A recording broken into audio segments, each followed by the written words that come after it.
বলো মাকে ছেড়ে প্রথম যেদিন গেলাম অঙ্গনওয়াড়ি, মনে মনে ভেবেছিলাম মায়ের সাথে আড়ি।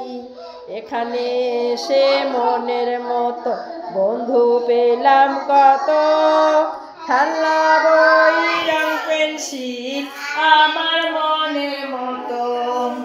হাসি ছাড়া গল্প গানে শিখি সারা বেলা, হাতে নাতে করি রোজ পড়া পড়া খেলা।